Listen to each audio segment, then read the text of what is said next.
With Augie. Hi, Augie.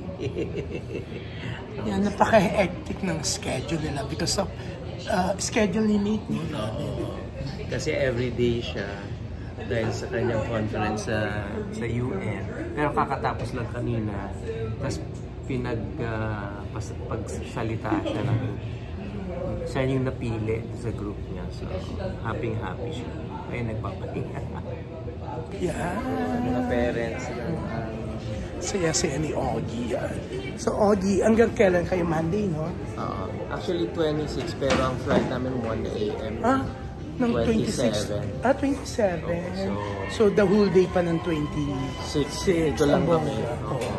So, Thank you. Thank you. At saka, syempre, sabi nga ng mga friends ko, you're such a proud dad kay Nate. Yes, thank you.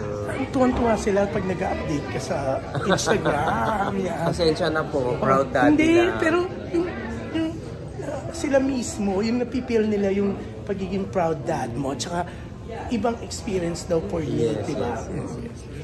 Thank you very much sa support. God bless everyone. Yeah, hindi lahat ng 10-year-old siya, di ba? 12. 12 na ba? Ang bilis. Alam mo, parang hindi ko nabilang. 2011, no? Siya pinanganak ko. Parang, mag-20 na siya, teenager na. Pero, very wonderful experience. No? Hindi lahat. Ang ganda ng school niya, di ba? Ano siya, Centro Montessori. So, nag-attend siya ng Montessori model for the United Nations. So, kasama niya itong mga kaklase niya ng Pilipino. Hindi ko na kinukunan yung mga kaklase kasi hindi ako nagpaalam sa parents. Augie, nasama niyang pamamasyal. Tapos si Reg from her 3 shows, nagpunta pa siya dito. Ang sarap, di ba? Sobrang pagod lang kaya ngayon tulog. Yeah. Pero later, you're gonna watch NBA. Manonood kami na NBA. Pero nag-Hamilton kayo, nakailang shows kayo? Sa lang. Ayun lang. Kami ng Hamilton kasi sobrang hectic schedule ng mga bata. Oo nga. Naisingit lang namin. Oo nga, pero parang ikaw parang pagod na pagod ka, no? Kasi galing din ako ng 3 show sa Manila. Yeah. Tapos hindi lang 3 show, meron ka pang yung concert na official, pero meron ka pang sa Ayala Company. Oo, di ba? Friday, di ba? Tapos Saturday ka lang, nag-showtime ka pa. Tapos Sunday, umalis na kayo. Ang bongga, di ba? So, eto, medyo pahinga ng konti, pero hindi talaga. So, tapos nagkita kami ni Regine. Monday. Monday. Oo, galing siya sa show niya. No? Yes. Sa Grayton, di ba? Yes. Ang bongga lang na successful yung 3 shows niya. Yes. Pero yung isa, marireschedule. Oo, yung Saban Theater. Pero Augie yan, singit ko na rin. Kanina sabi ko nakaka-proud. Proud father ka.